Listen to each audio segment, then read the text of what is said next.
أعوذ بالله من الشيطان الرجيم بسم الله الرحمن الرحيم رب اشرح لي صدري ويسر لي أمري واحلل عقدة من لساني يفقهوا قولي واجعل لي وزيرا من أهلي يا رب زدني علما يا رب زدني علما يا رب زدني علما السلام علیکم ورحمۃ اللہ وبرکاتہ۔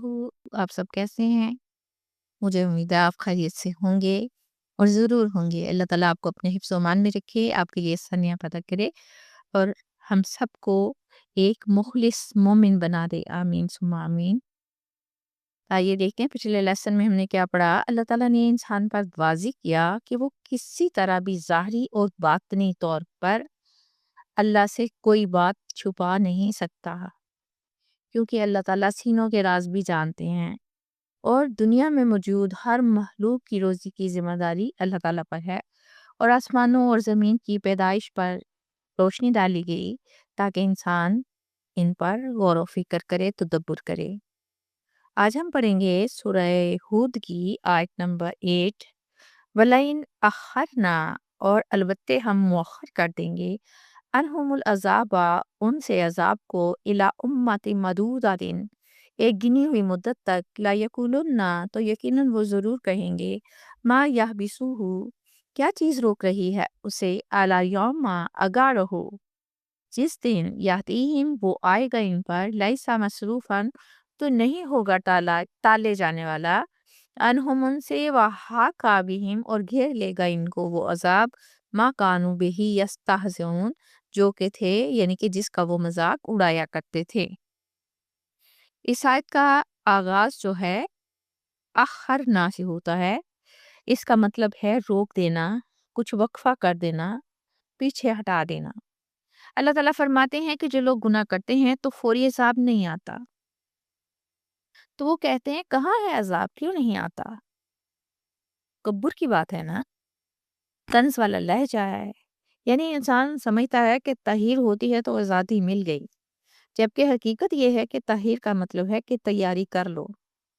تحیر اس لیے نہیں ہے کہ اللہ تعالیٰ عذاب لانے سے عاجز ہیں، بلکہ ایک مدت عطا کی جاتی ہے جو کہ ایک رحمت ہوتی ہے انسان پر۔ کیوں؟ کہ انسان کو موقع مل جاتا ہے سوچنے کا، بدلنے کا، واپس آنے کا۔ لیکن انسان بڑے آرام سے کہتا ہے کہ اللہ تعالیٰ کو کون سی چیز عذاب لانے سے روک رہی ہے۔ تو اس بات پر اللہ سبحانہ وتعالیٰ فرماتے ہیں کہ وہ دن لازمی آئے گا، اس کو ٹلنے سے دنیا کی کوئی طاقت نہیں روک سکتی۔ جب وقت آئے گا تو پھر کوئی رشتہ، نہ پھر کوئی طاقت، کوئی مقام، کوئی مال، کچھ بھی بچانے میں مدد نہیں کرے گا۔ وہ عذاب جب مذاق بنتا تھا، اب حقیقت ہو چکا ہوگا۔ دیکھیں، زندگی میں اللہ تعالیٰ کی مہلت جو ہے وہ ایک نعمت ہے، جواز نہیں ہے۔ مہلت جو ہے اصلاح کا وقت ہے۔ آخر میں اللہ سبحانہ وتعالیٰ فرماتے ہیں کہ جس عذاب پر ہنسی آتی ہے وہی عذاب آخری لمحے میں چاروں طرف سے گھیر لیتا ہے۔ ہمیں یہ احساس کرنا ہے کہ وقت ختم ہونے تک واپس آنا ممکن بنانا ہے، لیکن وقت ختم ہوتے ہی واپسی ناممکن ہو جاتی ہے۔ اللہ تعالیٰ ہمیں غفلت کی مہلت کو ہدایت کا ذریعہ بنانے کی توفیق دے۔ دیکھیں، ہم انسان ہیں، فرشتے نہیں، ہم سے غلطیاں ہوں گی، ہم سے گناہ بھی ہوں گے۔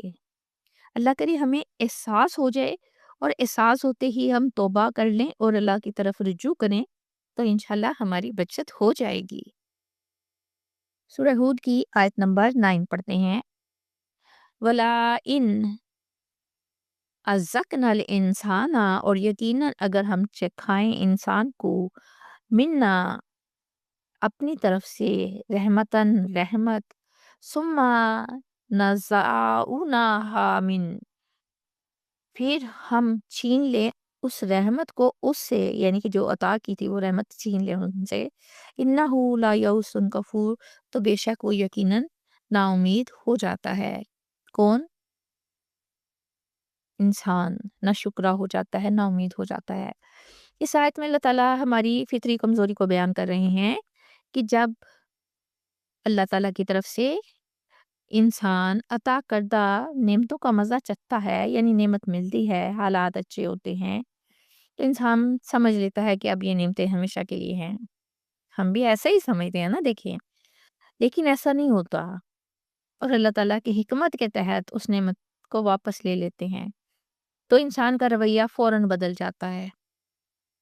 یہاں انسان اگر دیکھیں تو وہ کس قسم کے ایپ پیدا ہوتے ہیں انسان کے اندر؟ دو قسم کے، یعنی وہ انتہائی مایوس ہو جاتا ہے، اس کا دل بیٹھ جاتا ہے، امید ختم ہو جاتی ہے، اور وہ فوراً ٹوٹ کر گرنے لگتا ہے۔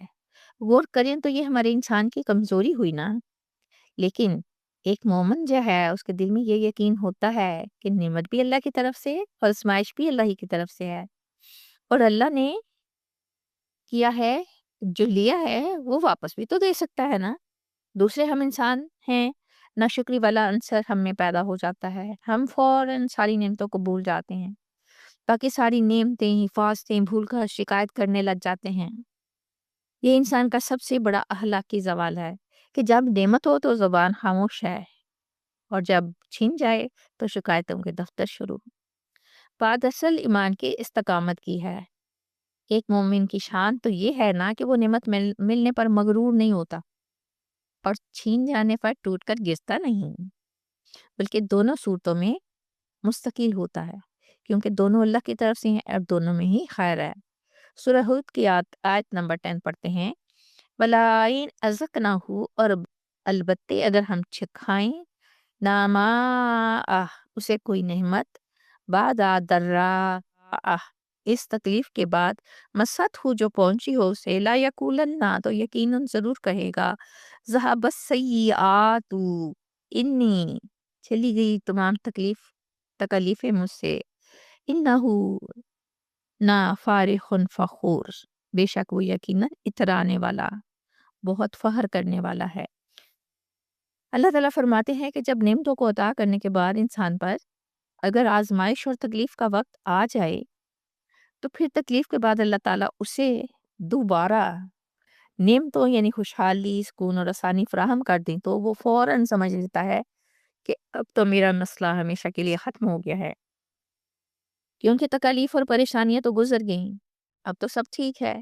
اب اگر غور کریں اس بات پر کہ اس بات پر شکر کا گمان ہوتا ہے کہ اے اللہ، آزمائشوں اور تکلیف کا دور ختم ہو گیا اور دوبارہ آسانی ملی ہے، لیکن اگر آپ اسی بات کو گہرائی سے دیکھیں، اس کا انداز فارغ و فخورن میں ہوتا ہے، یعنی خوشی سے اتنی حد تک پڑ جائے کہ فخر بھی یوں کہ جیسے یہ سب اسی کی قابلیت کا نتیجہ ہے، تکبر نظر آئے اس کے رویے میں۔ ایسے انسان کا دیکھیں ایمان جو ہے کمزور ہوتا ہے، جبکہ ایک مومن کا رویہ تو ایسا ہونا چاہیے کہ جب وقت اچھا آئے تو عاجزی اور شکر، اور ساتھ خوف بھی، تاکہ یہ احساس بھی رہے کہ یہ امتحان ہے۔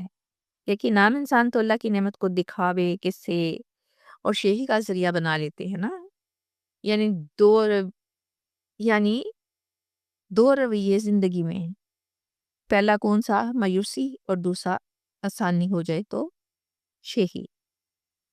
سچا ایمان ہمیں سکھاتا ہے کہ بہرحال اللہ تعالیٰ کی طرف سے ہے سب کچھ، اور اس کی امانت ہے، اور دعا ہے کہ اللہ ہمیں وہی عاجزی، شکر اور اعتدال والا رویہ سکھا دے۔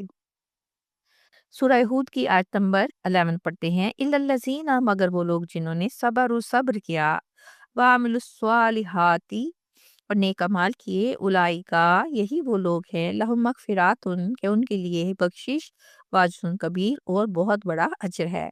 اب اسی دونوں آیات کے بارے میں بتا کر اللہ تعالیٰ فرما رہے ہیں کہ سوائے ان لوگوں کے جو ثابت قدم رہے، آزمائش میں ٹوٹے نہیں، مایوسی کے وقت گرے نہیں، اور آسانی میں انہوں نے تکبر نہیں کیا، اور ساتھ ساتھ وہ لوگ نیک عمل کرتے رہے، یعنی وہ عمل جو اللہ کے حکم، نیت اور تربیت کے مطابق ہوں، اللہ تعالیٰ فرماتے ہیں کہ ان کے لیے مغفرت ہے، یعنی معافی ہے، ان کے عیبوں کو ڈھانپ دیا جائے گا، ان کو خطاؤں سے پاک کر دیا جائے گا، ان کے لیے بہترین اجر ہے، عظیم بدلہ ہے، دنیا میں بھی عزت اور آخرت میں بھی نعمت۔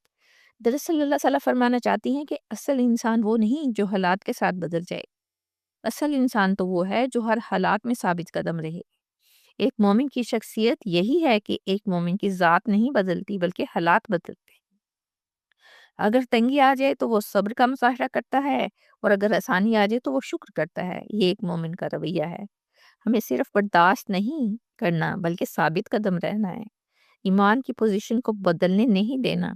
ایسے لوگوں کے لیے اللہ تعالیٰ کی طرف سے وعدہ ہے کہ وہ اپنے ہاتھ سے اس انسان کی غلطیاں مٹا دیتا ہے، اور وہ بدلہ دے گا جس کی کوئی حد نہیں، مقدار نہیں، معیار نہیں، اور نہ اس کا کوئی وقت مقرر ہوگا۔